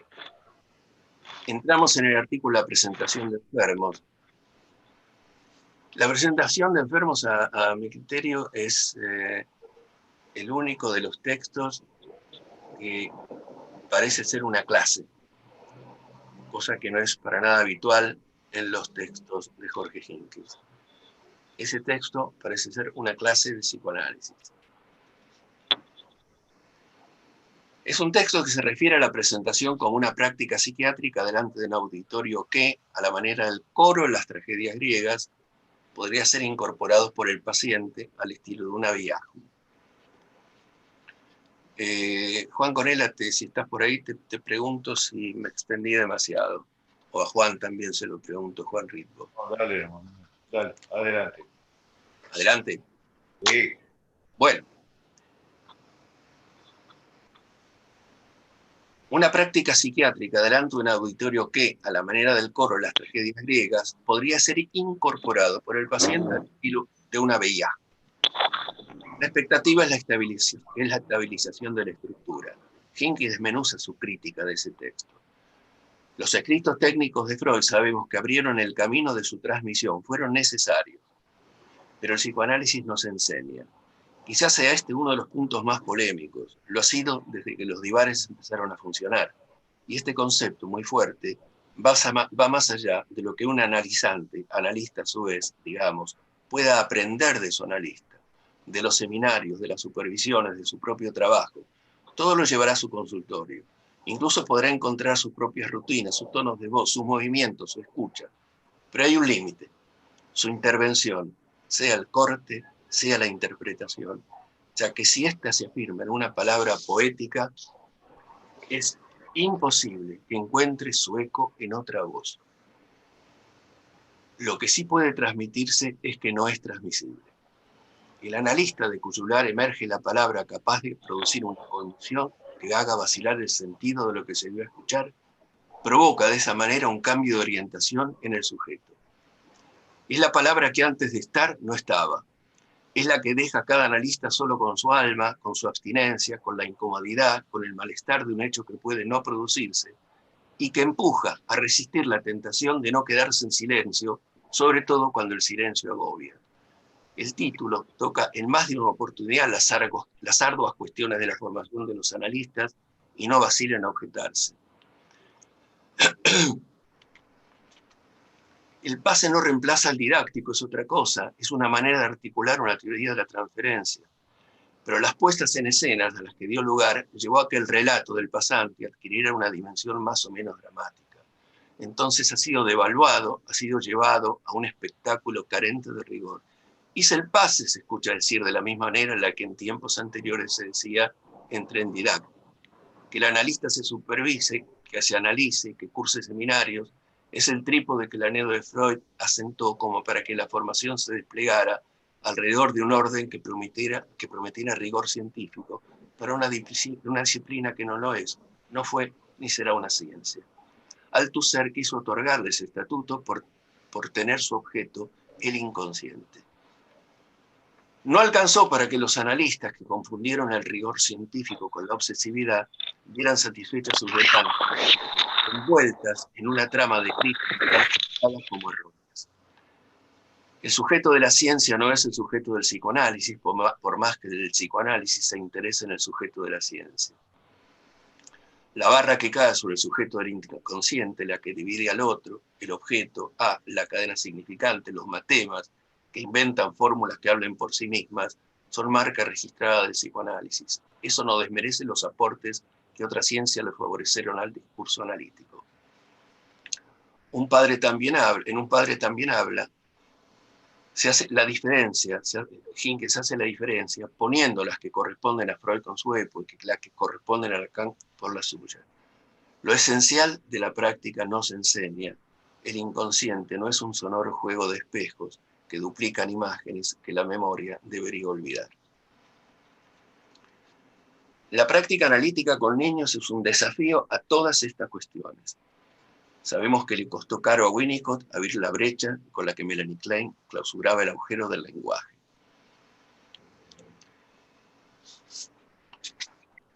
Esto da lugar a que Winnicott le escribiera una carta a Melanie Klein, carta que citó Carlos.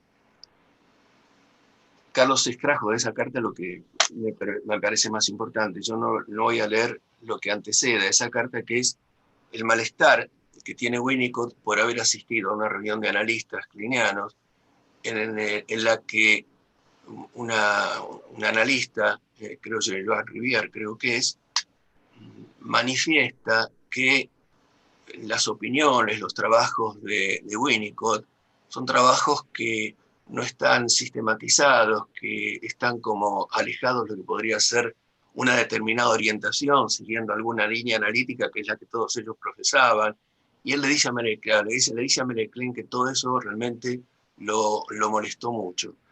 Lo molestó de tal manera que entonces le dice lo que Carlos leyó y voy a repetir. Como verá, lo que me preocupa es algo que considero mucho más importante que mi artículo. Me preocupa ese modo de presentación que podría llamarse kleiniana de su obra. Sus ideas solo perdurarán en tanto y en cuanto sean redescubiertas y reformuladas por personas originales dentro y fuera del movimiento psicoanalítico. Desde luego, es necesario que usted tenga un grupo en el que sentirse como en su casa. El peligro, empero, es que el círculo se desarrolla hasta convertirse en un sistema basado en la defensa de la posición ganada por el autor original, en este caso usted mismo. Freud, según creo, vio ese peligro. Usted es la única capaz de destruir ese lenguaje denominado doctrina kleiniana y kleinismo, con un propósito constructivo. Si no lo destruye, este fenómeno artificialmente integrado deberá ser atacado en forma destructiva. Hinckley se agrega, no hubo nadie que yo sepa que le permitiera a Lacan recibir una carta tan notable como esta. Hay pequeños párrafos, de un padre también habla, 2, en lo que Hinckley le otorga a la amistad algo que parece ser efectos de estructura. Son extraños. La primera vez es sobre el final del prólogo. La revista Conjetural, una revista refugio, que es un albergue al aire libre, convocó amigos, aunque fueran miembros de tribus diferentes. Jerarquizó el nombre de la amistad como una vía de transferencias descuidada por las formas de la burocracia. Reunió esas voces singulares de acentos polémicos y desenvueltos. Nos ocupábamos de las incidencias de un objeto discrepante de la legalidad científica, como para demorarnos en las discordancias que hubiera entre nosotros. La segunda vez en el texto, transferencia de molestar. ¿Pero no sería practicable una sociedad imposible por la vía transferencial de la amistad? ¿La amistad como vía transferencial de malestar? Las amistades apasionadas que tuvo Freud a lo largo de su vida, Fliess, Jung, Ferencz y Silverstein, y que constan en su extensa literatura epistolar, le permitieron dar una vuelta reflexiva sobre ellas y encontrarse con fuertes compromisos subjetivos. Después de un desvanecimiento ocurrido durante una reunión de analistas, conjeturó el síntoma como una manifestación de un vínculo homosexual con Jung. El amor se lee en la correspondencia de juventud con Silverer, con quien compartió el gusto por la lengua de Cervantes, que le permitió leer el Quijote en su lengua original. ¿Acaso el autor estuvo cerca de decir que la amistad podría ser un nombre del padre?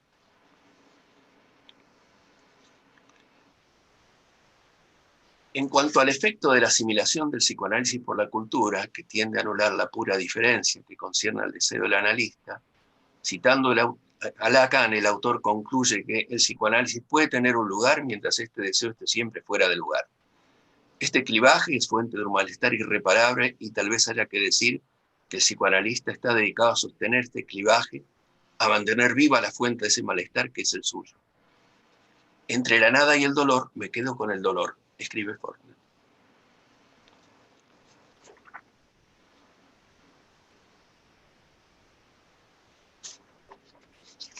Vuelvo al comienzo del texto referido a partir del discurso de Freud y la práctica analítica. Esta última parece acompañar a Lacan por los interrogantes que no deja de plantearle hasta el final de su obra. En el año 77, en Bruselas, cuando da una breve conferencia a la que llama Palabras sobre la histeria, se lo escucha decepcionado de la práctica, a la que llama una estafa, y hasta molesto con Freud, al que llama enfermo de egocentrismo. No comprende nada de nada.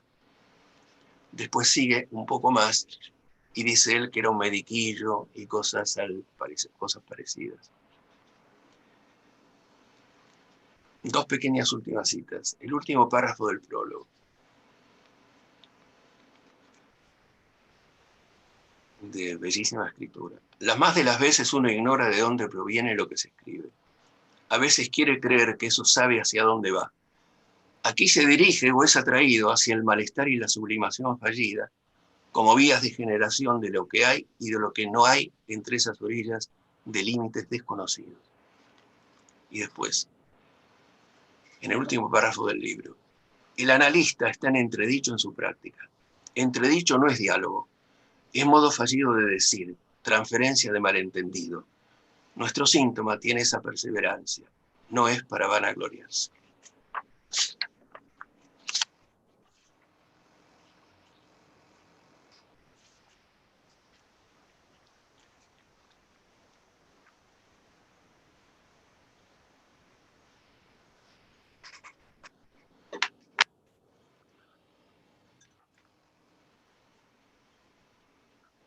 Bueno, ¿Terminaste, Jorge? Sí. No, perfecto.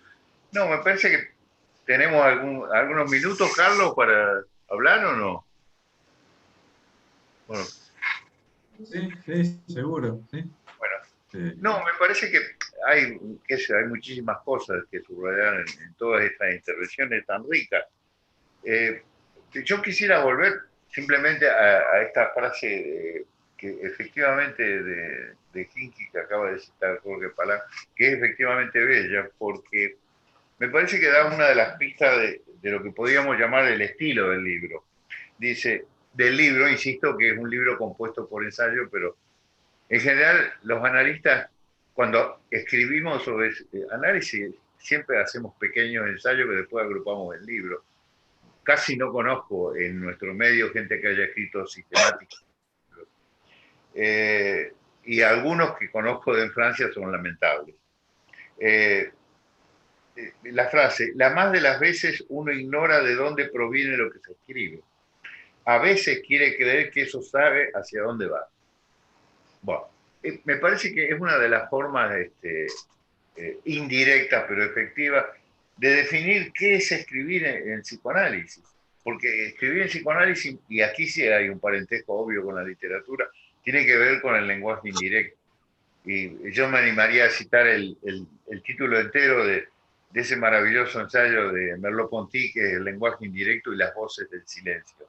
Bueno, justamente en ese nivel se instala la escritura, pero no es un lujo que algún analista escriba. A mí me parece que el psicoanálisis, por su carácter constitutivo, cuando se transmite siempre por vía indirecta. Ese es el tema.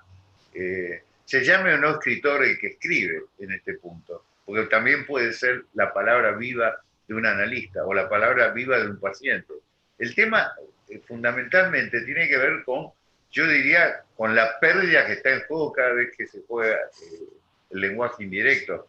Y ahí sí, insistiría en esta manera que yo tuve de leer, quizá no sea la más apropiada, el adverbio también. Él también indica que el padre no puede hablar en primera persona porque siempre tercera persona. Es decir, cuando un padre le habla al hijo, en realidad está como hijo evocando su propia relación con su padre.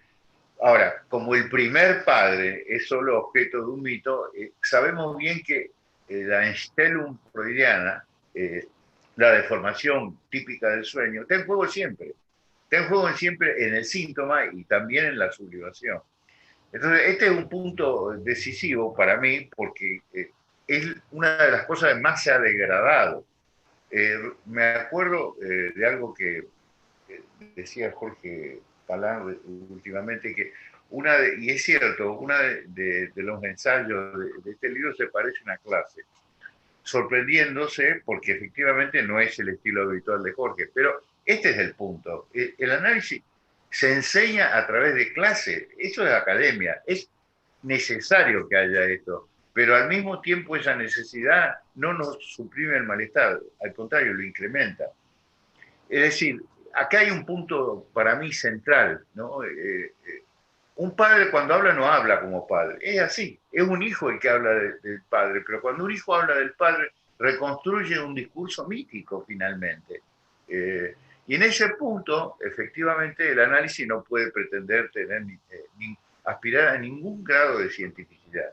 Me parece que además es la lección inaugural de Freud, por algo a Freud le dieron el premio Goethe. Freud era un escritor, incluso cuando daba la supuesta conferencia las escribía. Y la escritura de Freud en este sentido es un modelo, no imitar porque es absolutamente inimitable, pero para tener en cuenta como horizonte. Este me parece uno de los puntos más importantes a tener en cuenta. Pero sobre todo vuelvo a esto, el título, ¿no? Un padre también habla. Y él también, diría yo, evoca el malestar actual, donde los padres civiles no saben de qué carajo, cómo funcionar, de qué modo transmitir o educar, entre comillas, a un hijo por la sencilla razón de que se le han caído los viejos modelos. Y entonces justamente ahí, cuando caen los viejos modelos, uno descubre qué es un padre. Un padre es alguien que vacila, pero no es alguien que vacila. Es la vacilación que el hijo de un discurso transmite acerca de una función mítica. Y este punto, me parece que, vuelvo a insistir, es un punto crucial, absolutamente crucial en el análisis. Bueno, qué sé yo. Podría seguir largo tiempo, pero bueno, me parece que sería bueno que alguien más o algunos más hablen de esto, ¿no?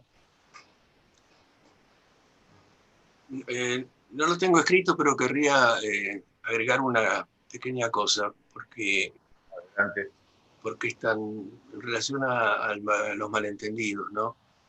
Que el hecho de que yo haya subrayado ahora, porque Juan retomó el tema de la literatura, la escritura en Freud, la escritura de Freud, el hecho de que yo haya subrayado, insistido muchas veces en la palabra poética, poético, creación poética, escritura poética de interpretación, esto no quiere decir que el analista deba ser un poeta. Digo, no es ser poeta la condición de un analista. Otra cosa es cuando Lacan dice, bueno, ¿cómo es, qué es lo poético que puede haber en una interpretación? ¿Por dónde pasa? ¿Quién de nosotros podría encontrar, revisando las interpretaciones que hizo, las que recibió, o algunas que pude haber leído, dónde está puesto el acento poético? ¿O qué es lo que le da el acento poético a eso que se está leyendo?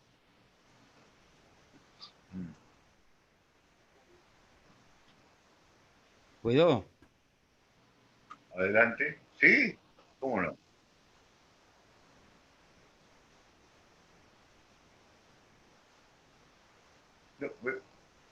Eduardo, Sí, tenía cerrado el micrófono, ¿no? ¿qué es? ¿Ahora se escucha bien? Sí,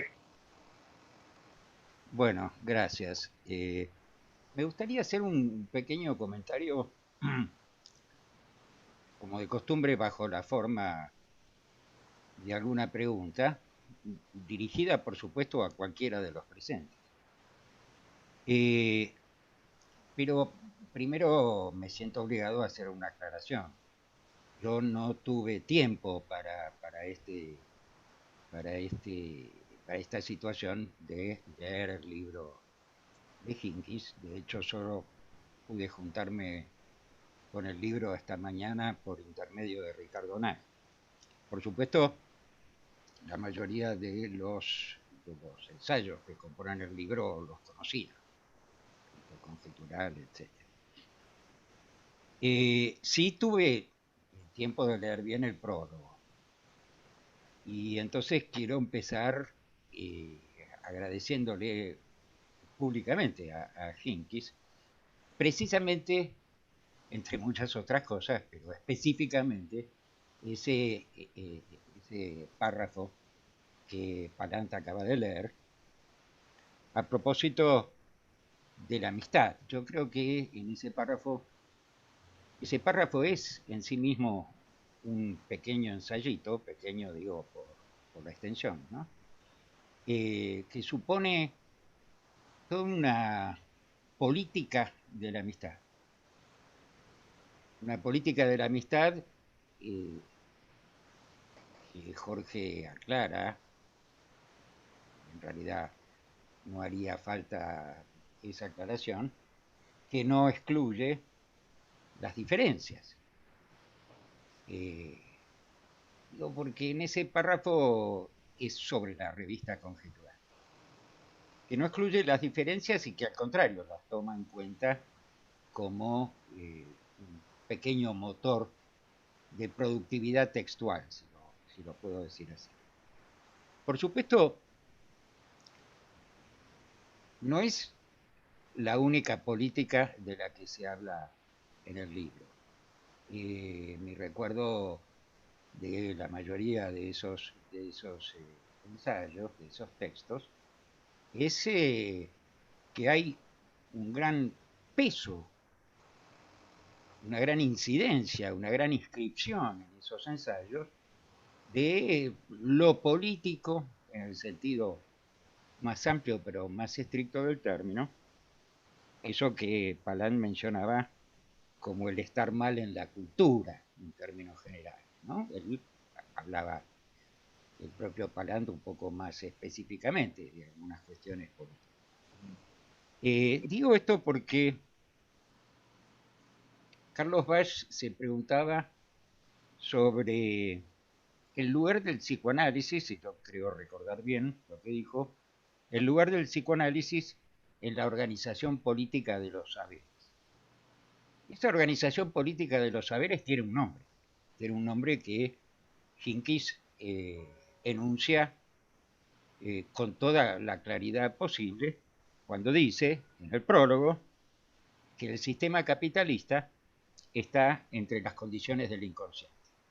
Después de preguntarse si es anacrónico poner en relación el inconsciente con la estructura, creo que la tengo acá la cita, con la estructura del poder y remontarlo a la inauguración de la modernidad, es decir, a ese lugar y ese tiempo donde está Hamlet, donde está el pasaje que mencionaba Jorge de Palant, de la tragedia al drama, y uno podría decir también a la comedia o a la farsa, etcétera, etcétera. Quiero decir que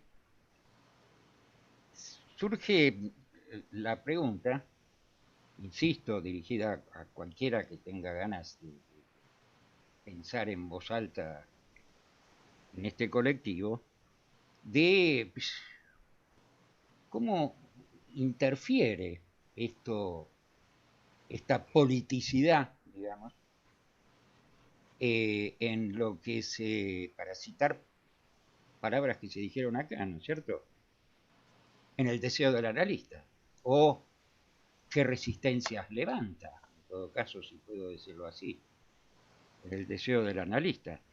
Porque me parece que una pregunta que está implícita en todo el libro de Jorge, que se podría explicitar, es, bueno, finalmente, ¿qué hace el psicoanálisis para que la cosa no funcione? Bueno, gracias. Bueno, es bastante vasto esto. Yo diría dos o tres cosas, muy simplemente, ¿no? No tan simple.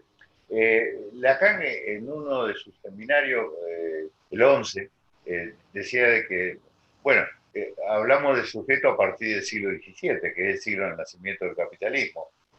Y yo pienso que el capitalismo es condición del inconsciente a la medida en que para que haya inconsciente es preciso que existan individuos en el sentido en que lo definía Marx en las formaciones precapitalistas, ¿no? Es decir, separado de los lazos de sangre y de los lazos de la tierra. Es decir, la famosa expulsión que está coordinada con la acumulación primitiva.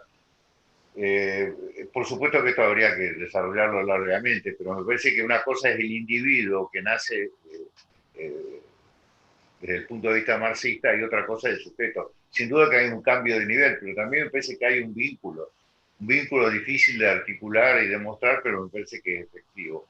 Ahora, está la otra pregunta, Eduardo, que es muy complicada, porque, a ver, la, la tentación del analista es de salir de la atopía e introducirse en la ciudad gobernando un discurso pedagógico. Es decir, un discurso que tiende a remendar la neurosis y armonizarla con el sistema.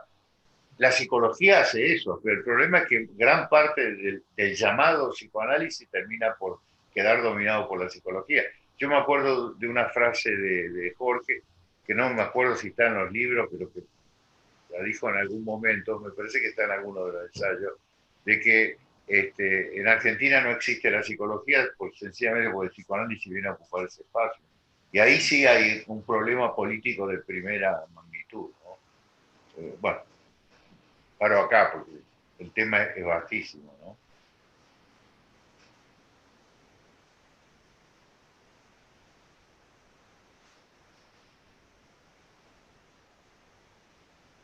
Lo que estoy diciendo, lo que me parece ya a esta altura evidente, ¿no? las instituciones analíticas se han confundido con la academia y la academia se convierte en una, utiliza el psicoanálisis como una forma de pedagogía del inconsciente. Ya. Esto es clarísimo a esta altura. Por algo nos hemos preguntado si tenemos oyente en este momento. Desde conjetural, ¿no? Bueno. Eduardo, te hago una pregunta. ¿Me escuchás? Sí, te escucho. Sí. Creo que la pregunta con la que terminaste tu exposición fue, a ver si esa la recuerdo bien, ¿qué hace el psicoanálisis o el psicoanalista para que las cosas no funcionen? Bueno, no es, No, no. no. El psicoanálisis. ¿Qué hace el psicoanálisis para que las cosas no funcionen? Sí, estoy Esa es la citando pregunta. algo que dijo Sí, Javier sí, Duarte. esa es la pregunta, sí.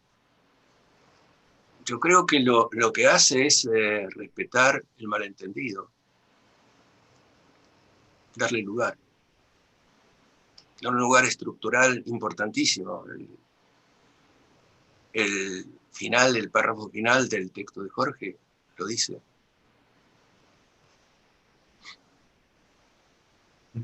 Digo, el malentendido hay que soportarlo porque... Bueno, Parece que Eduardo dijo para que algo no funcione, porque me sonaba así más La cosa. empírico. La cosa previana, sí. No funcione. Como me parecía que tenía que ver con el lenguaje indirecto que marcaba Juan como manera de transmisión. Porque retomando esto de la política de la amistad, eh, me acordaba que Conjetural se funda en un momento en donde había una especie de guerra institucional lacaniana, una política de la enemistad, digamos, en el sentido más egomaníaco del término.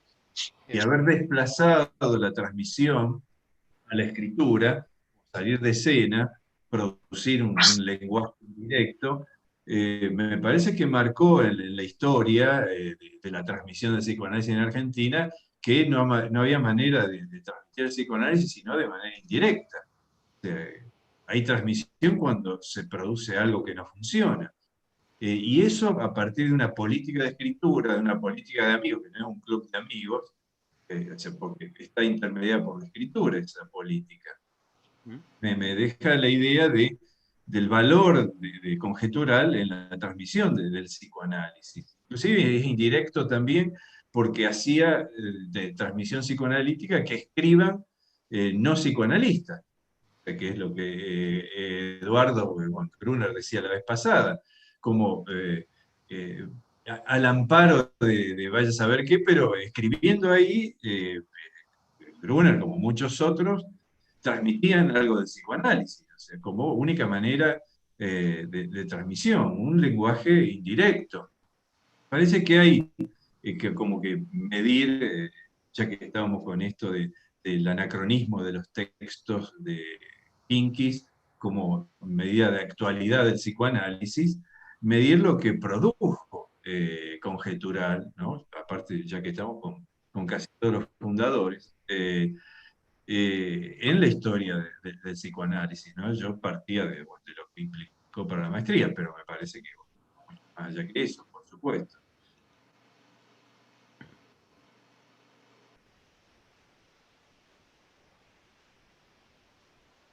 Con respecto a esta pregunta que hacía Eduardo, que me parece que es buenísima porque está muy en relación con el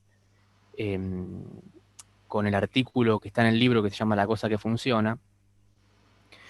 Me parece que el punto del lenguaje indirecto, el punto del uso de la lengua como una lengua poética, o sea, la posibilidad de decir otra cosa con las palabras que a uno se le dirigen, la posibilidad de soportar el malentendido, me parece que ahí hay algo de un espacio que hace que la cosa no funcione o que la cosa se interrumpa.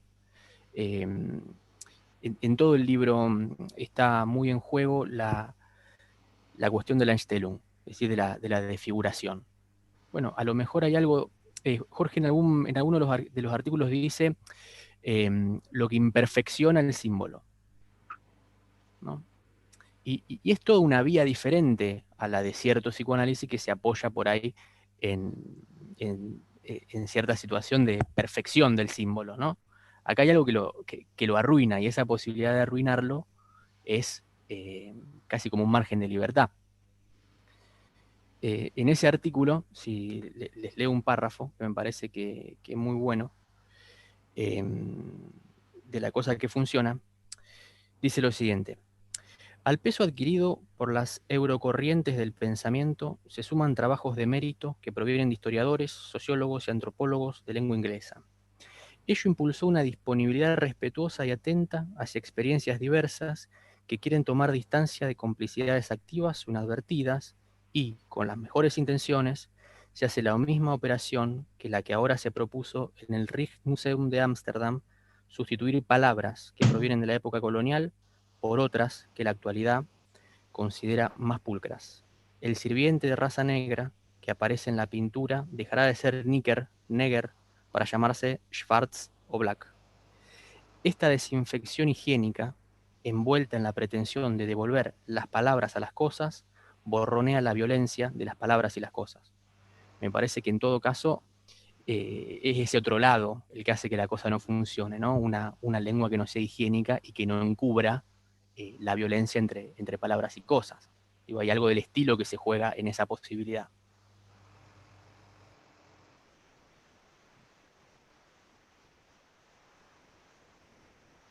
La palabra sería poética en tanto interrumpe, no en tanto es, entre comillas, bella o armoniosa. La palabra que resiste al diccionario, incluso al de psicoanálisis. Exactamente. Y sobre todo al diccionario de psicoanálisis. Sobre todo al diccionario de psicoanálisis.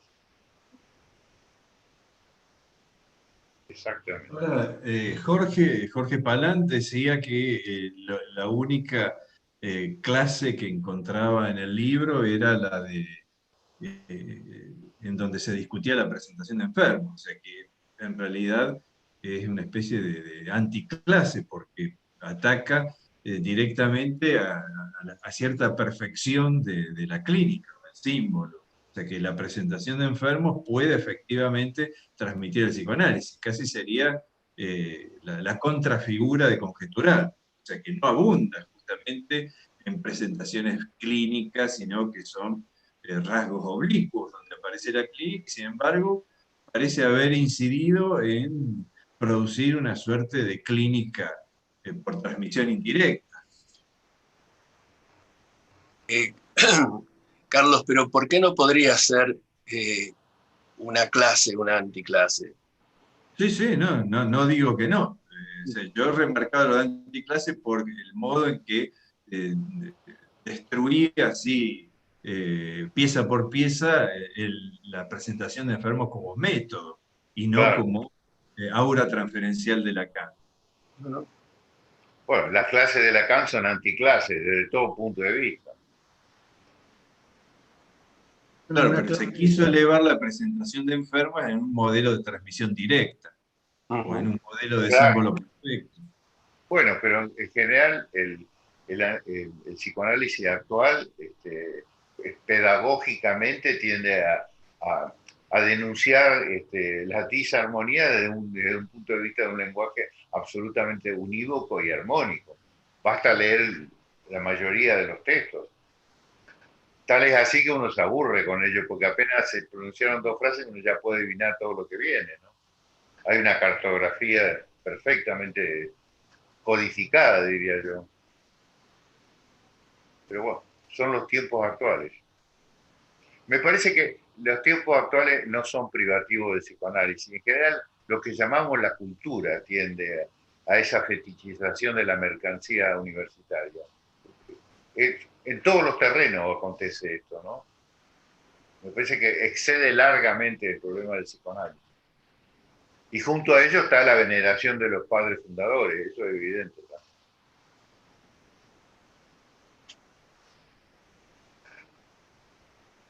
Bueno, no sé. ¿Les parece bien cortar acá? En algún lugar hay que cortar. En algún lugar hay que cortar. Bueno, estamos pendientes y estén pendientes. Vamos a ver si organizamos otro coloquio, midiendo la convocatoria que tiene la pandemia. Sí, sí, sí, me parece bueno eso. Bueno, Bueno, gracias a todos. Chao, buenas noches, gracias. Muchas gracias a Buenas todos. noches. Buen chao, fin de nos vemos. semana. Chao, chao. Chao. Gracias, gracias. Gracias a todos. Sí.